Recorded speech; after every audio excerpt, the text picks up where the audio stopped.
Thank you for listening to The History of the Papacy. I'm your host, Steve. If you enjoy the History of the Papacy podcast, you may very well enjoy the History Unplugged and Key Battles of American History podcasts, written and produced by great friends of the show, Scott Rank and Professor James Early.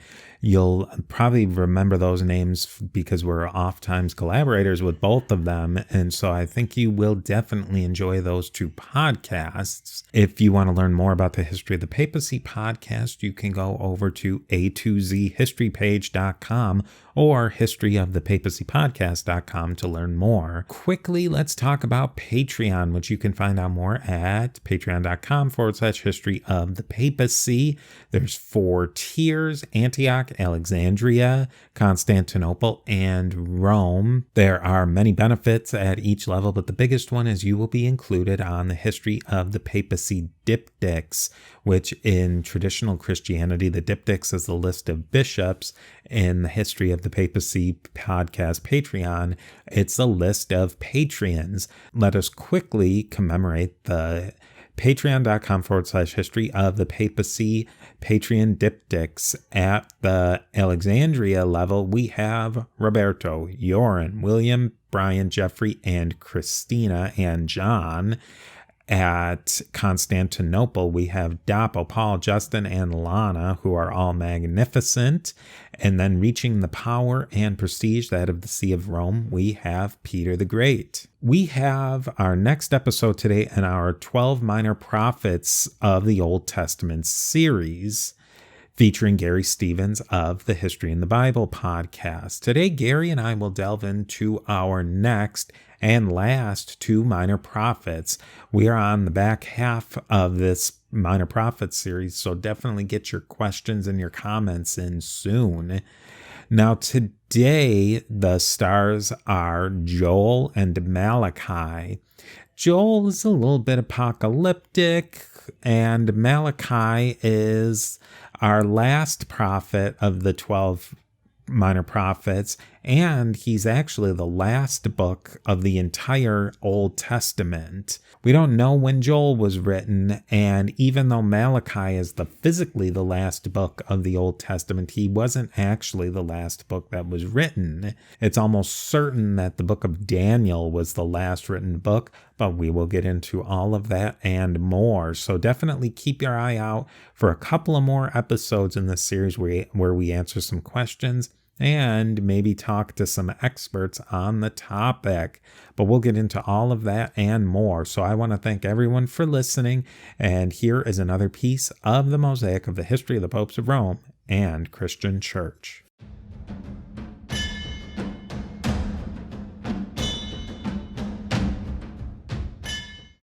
Welcome back to yet another exciting and awesome and fantastic episode of our Garry Stevens of the History in the Bible podcast and my podcast, Steve, from the History of the Papacy podcast, our trek through the 12 minor prophets of the Hebrew or Bible or Old Testament. And believe it or not, these are not minor prophets in any way, shape, or form. They are definitely ready for the major leagues. And we have 2 great prophets today, Malachi and Joel. I like Joel better myself than Joel. Like, it makes me think of Billy Joel. And we don't want to think about Billy Joel today. We want to think about the prophet Joel. So, Garry, how are you doing on this lovely day? I'm doing just fine on this fairly drizzly day. So let's talk. We might as well dive right into our old friend Malachi. Malachi, or in Hebrew, Malachi, so not much difference there. He seems to be a Persian-era prophet. Malachi is traditionally held to be the very last written book of the Old Testament, but that can't possibly be right. Daniel, at least parts of Daniel, have to be younger than Malachi, because Daniel has its crazy prophecies of the Hellenistic kings. But still, in tradition, Malachi is held to be the last prophet. After him, the prophetic voice simply disappeared, and God stopped talking to the Israelites directly. Now, Malachi has either 3 or 4 chapters, depending on whether you're reading a Catholic, a Hebrew, or a Protestant Bible. The differences are minor. The material is exactly the same. It's just how these things are divided. Now, you took an investigation into this, didn't you, Steve?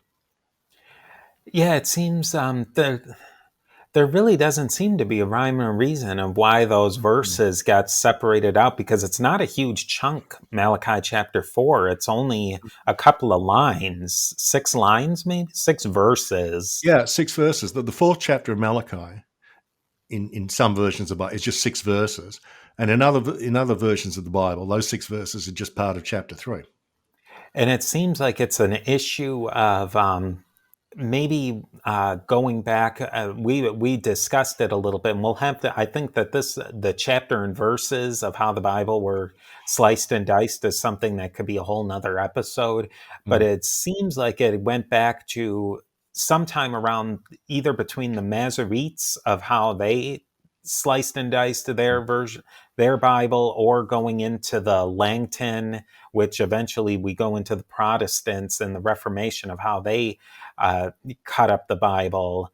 But I did not get something very satisfying of why those 4 were pulled out or why they were slapped back on. We don't know, but it's something of definitely some more investigation. Yeah. But as we said, I mean, the difference is inconsequential. It's not like some Bibles have got a whole extra slab of material, not in others. Anyway, the name Malachi means my messenger. Now, normally, Malachi is read as a personal name. But in the Septuagint, which is the Greek language version of the Old Testament, which was written during Hellenistic times, in the Septuagint, Malachi is read as not a name, but an appellation, my messenger. Now, like the prophets Obadiah and Habakkuk, we know nothing about Malachi's ancestry or the historical context. Because some of the minor prophets, they do say, prophet so-and-so, the son of so-and-so, born in so-and-so. Now, there is a tradition in some works which are called the Targumim that Malachi, my messenger, is actually the scribe Ezra, who was very influential in the return from Babylon. Now, the Targumim are simply translations of the Hebrew Bible into Aramaic, and they are very popular in the 1st century of the Common Era because a lot of Judeans couldn't speak Hebrew. Hebrew was a mainly liturgical or a school language like Latin. So a lot of at least the prophets and the Torah were translated into Aramaic, into these documents. But the Targumim are not only Aramaic translations, they also contain big slabs of commentary interspersed with it. So in these very popular Aramaic translations, Malachi is often seen as Ezra. Well, okay, that's possible. Anyway, the historical background. You remember that the Judeans were conquered by the Babylonian Empire. The Babylonians took them back to, well, Babylon, where they stayed for about 55 years. The Persians conquered the Babylonians and said to all the people which the Babylonians had basically transported, okay, you can go home now, guys. So long. See you later. The Persians were really benign rulers. As far as I can tell, only the Greeks really had a problem with the Persians.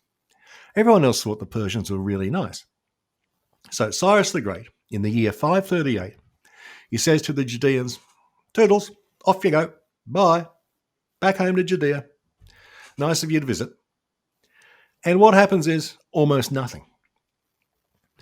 The usual depiction of the Babylonian captivity is that the Judeans were enslaved in Babylon.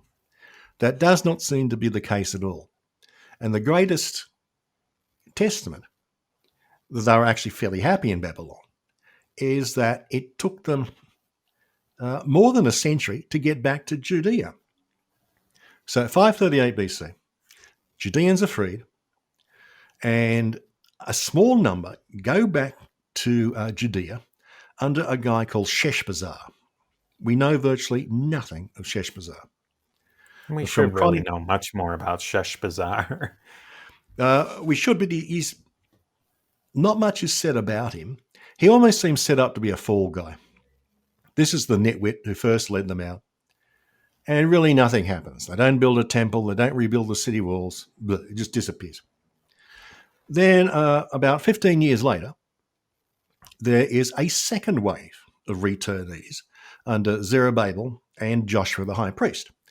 Now, we discussed them when we talked about the prophets Haggai and Zechariah.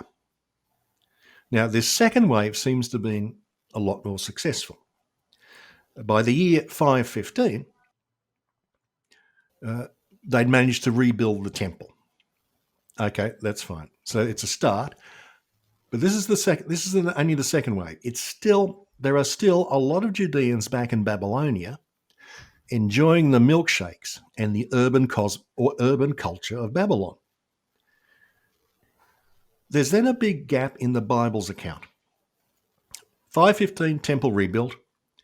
The Bible says nothing about anything until we get to the year 460. So that's 55 years later? We don't know what happened in those 55 years. The year 460 is the age of Malachi. This is when this is the time that Malachi is writing. So it's been a generation or two after the temple has been rebuilt, and the enthusiasm about that achievement has worn off. There still aren't that many Judeans in the place, but there are problems. For a start, they do not have a Davidic king. Although we know that there were descendants of David's line in Babylonia, either they died out, or maybe they were deemed idiots or something, but that line was not restored. Instead, you have, we don't know who the governors are. All we know is that they are Judeans. And Malachi's got a lot of complaints. He says, okay, we got the temple, and okay, it's been there for a while, but you, the priests and the people, you've lost your sort of touch with God. And the whole theme of the prophet Malachi is he says he's really trying to pick up the spirits of the Judeans. And he says, okay, well, for a start, guys, the priests are corrupt. The priests of the temple are just telling you what you want to hear, not the hard truths from God you should be hearing. So they're just spreading pablum. And secondly, the people are unfaithful. They withhold tithes from the temple, and they cheat God by providing defective items of sacrifice. So instead of bringing your best bull to kill, you're bringing a little sort of heifer, which is lame. And what's more, you're marrying idol worshippers. So Malachi has a huge litany of complaints. And his basic shtick is that, okay, everyone's got to repent. He emphasizes that God loves the Judeans, and this should fill your hearts with gratitude and wonder, but it's not. We brought it up in the Haggai episode, but I thought it was really interesting how much the Jews had changed between Babylon and the ones who are stayed behind in more or less Palestine, Israel, whatever you want to call it. It's so interesting that two groups would diverge so quickly. And I guess it's maybe the nature of who was taken and who stayed. Did it seem like a class issue between it sure seems like it was the higher class, the more educated class, the leadership class was taken into exile, and then it was the hoi polloi who stayed behind. That certainly seems to be the case. I think in the past 50 years, they actually dug up some things in Babylonia, archaeological finds, which document several Judean merchant families. from this period. So the Judeans had formed cohesive communities there. And if you're a merchant family, you're going to be part of the upper classes, aren't you? Whereas yet back home in Judea, I mean, they're called the people of the land, which seems to mean basically the peasants. Mm-hmm. And I think the Bible does in lots of ways insists, yeah, the guys who stayed behind, they're peasants. They're not really Judeans, right? They're the... But now we're rich. We're coming back. And we're going to be the ones in charge. So there certainly seems to have been class distinctions. And they seem to ride the wave of the Persian Empire and everything. They took advantage of everything that the Persians offered, where if you take them in against like what the Greeks did, and the Greeks did not take advantage of everything that the Persian Empire had to offer. I've always admired the Persians. I mean, as far as I can see, they are the first modern empire. They are an order of magnitude more sophisticated than the Babylonians and the Assyrians and the Hittites before them. And their empire is an order of magnitude larger than any other previous ancient empire. I mean, the Persians, they invented a mail system. They built roads for communication. They had fairly sophisticated trading. It's like the Persian. It's like an industrial revolution in empires, sort of thing.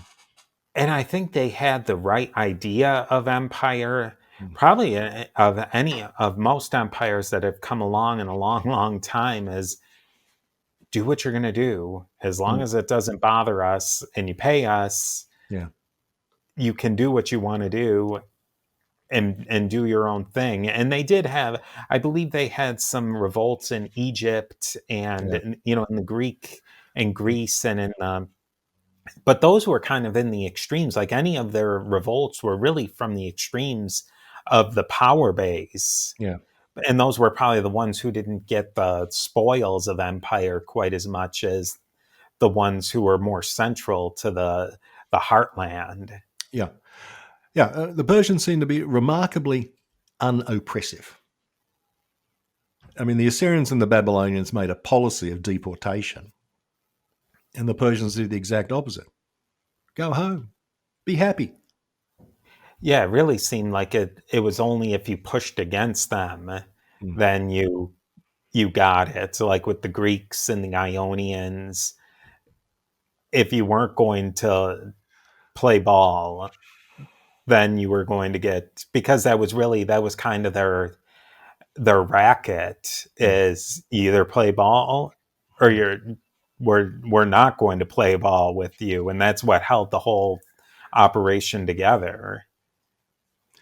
And it seemed to work quite well for a couple of centuries. Anyway, back to Malachi. Some quotes from Malachi. Here's a typical one. Chapter 2. He's going to hit the priests. Now, one thing about Malachi is that I think more than any of the other minor prophets, God speaks. It's not Malachi talking as a conduit of God. It is God himself directly addresses the people. So chapter 2, verse 1. And now, O priests, this charge is for you. Unless you obey and unless you lay it to heart and do honor to my name, said Yahweh of hosts, I will send a curse and turn your blessings into curses. I will put your seed under a ban and I will strew dung upon your faces. Okay, that's a nice image. Now, Malachi complains about marrying foreign wives. This became a preoccupation with the Judeans who came back from Babylon. This is the first time you see a concern with the protection of bloodlines. So Malachi 2:11, Judah has broken faith. Abhorrent things have been done in Israel and in Jerusalem. For Judah has profaned what is holy to Yahweh, what he desires, and espoused daughters of alien gods. Now, there's another verse which just sounds a little bit John the Baptist, and I think it could easily be interpreted as that. Chapter 3:1. Behold, I am sending my messenger to clear the way before me. And Yahweh, whom you seek, shall come to his temple suddenly. Now, do Christians cite that as a prophecy of John, either John or Jesus? That's when I read up on it, Malachi, most of the discussion that he gets is as presenting John the Baptist, or what he's sometimes called in some traditions as John the Forerunner. Right.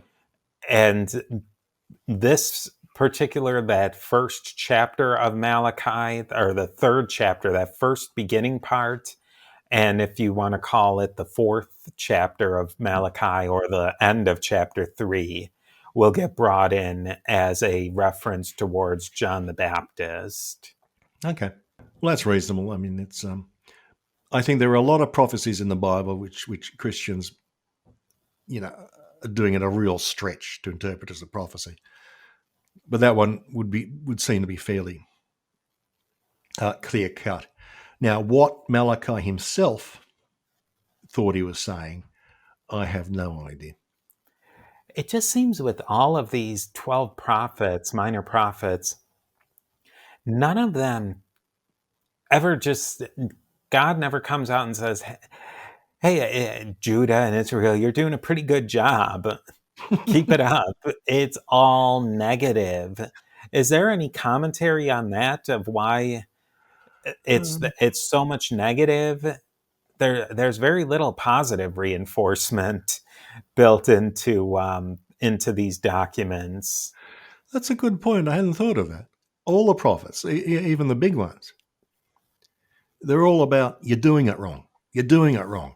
No one since I think the last time I can think that the Israelites were universally praised by God is in the book of Joshua, where he says you're doing the right thing by killing all the Canaanites. Right? By committing a genocide. After that, it's all downhill. Yeah, you're right. The prophets, they just complain. Maybe there was a separate class of people who did write books saying, we're doing great, guys, but that all got kicked out of the literature. Yeah, I just wonder if that was maybe a literary device that they used. It is, and I'm trying to think of other religious literary works, and if it is mostly haranguing of all the things you do wrong, and not the things. I mean, I guess why would you? I mean, it's not like a modern human resources manual of, where everybody's good, everybody's great. That wasn't God's management style, I guess. Everything you're doing is wonderful, but maybe you can try to have a few less foreign brides in here. That's true. They rarely say, all it needs is a few tweaks. It's invariably, you're doing it totally wrong and you're all going to be destroyed. Yeah, that's really the theme of all of these prophets. And like you said, even of the other prophets, or even some of them are even more extreme than these prophets. Yeah, that's true. That's true. Malachi concludes with chapter 3 or 4, whatever you want to call it, where he says he's going to send Elijah, will come back, and Elijah will reconcile everyone, parents of children, children of parents. And he's going to send Elijah back before the fearful day of Yahweh, whatever that is. Now, why Elijah? Elijah is one of two people in the Bible who didn't die. It's Elijah and Enoch. The prophet Elijah is taken up by God. And ever since, Elijah has been a fairly major and mystic figure in Judaism. And that, dear listeners and viewers, is the book of Malachi. And that is that for Malachi. Pretty interesting guy. He's refreshingly direct. He's simple. He doesn't have any bizarre imagery. And his message is fairly clear-cut. Yeah, I think that's what I liked best about him is it was straight to the point. Yes. And it didn't really get into the weeds too much, where I felt like a lot of the other ones got into a lot of really specific issues that were going on at the time, and who cares, and why are you including it in this book that's supposed to be about bigger issues? And to resonate through time and to be a Yeah. guide for the future. And you're talking about, I can't get my bath fixed or something. Yeah. Or nitpick some guy who cares, who really cared about him back then, and why should somebody care about him in 200 BCE, let alone in 2020 AD?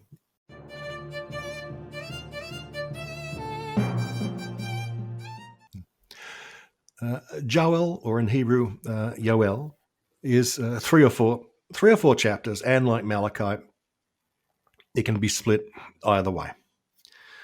Now, Joel, following Steve's lead, means Yahweh is El.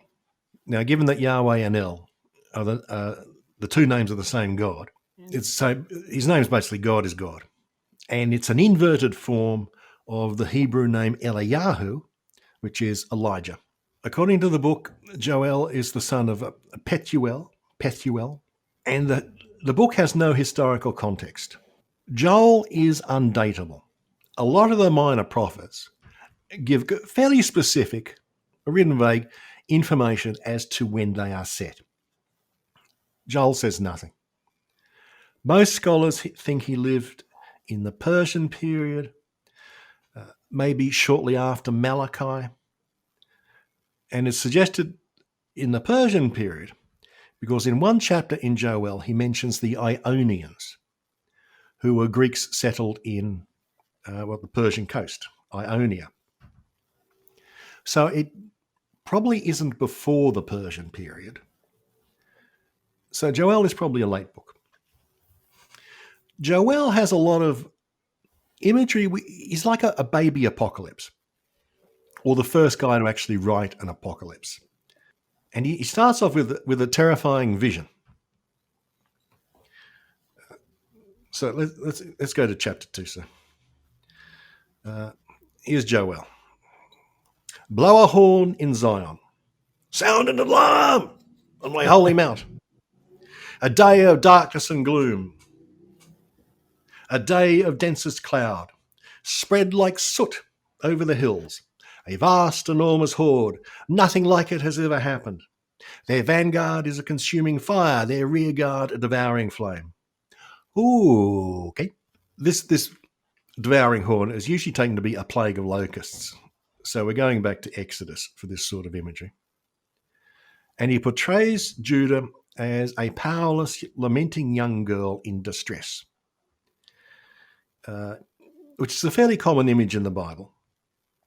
And Judea is facing a mighty army sent by God. Now, God calls on everyone in Judea to repent. This is chapter 2 again. Yet even now, says Yahweh, turn back to me with all your hearts, and with fasting, weeping, and lamenting. Rend your hearts and turn back to Yahweh your God. Rend your hearts rather than your garments, and turn back to Yahweh and God.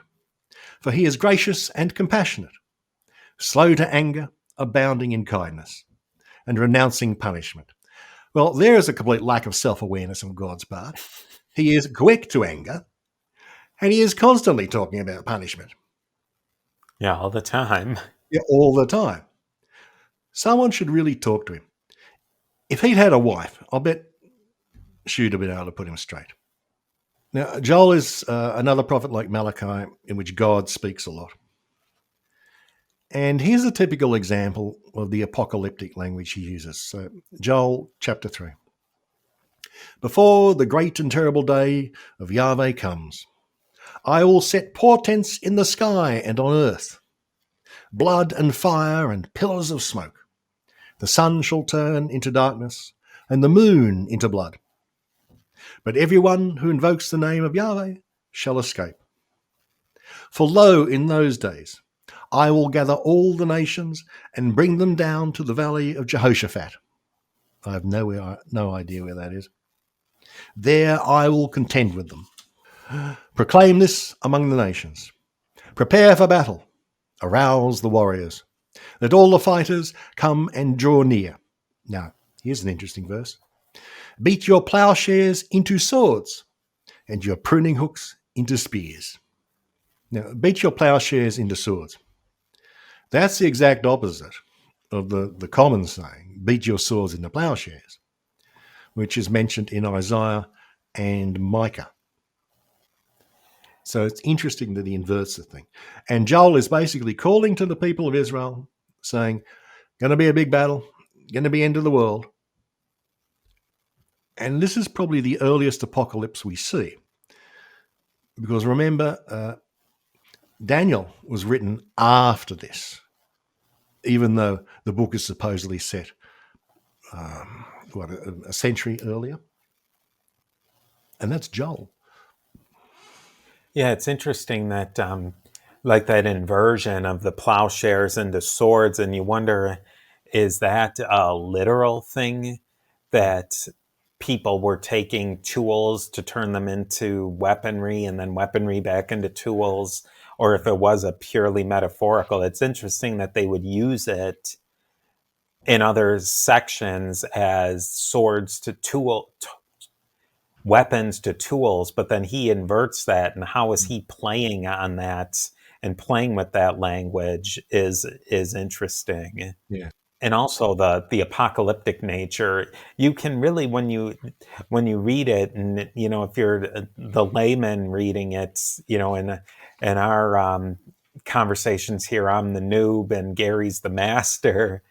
When I read in these, you get that taste that this is not an apocalypse, but they're kind of working towards apocalypse. Yeah. That full wacky apocalypse language we all know and love. Yeah, the later apocalypses are much more elaborate. They're much more violent. I suppose Joel is probably, going as far as he can because he doesn't know any more extreme stuff. And the later apocalyptic writers will up Joel's language by an order of magnitude or two. Yeah, Joel's are rooted in reality and rooted in the world, and it's not all supernatural.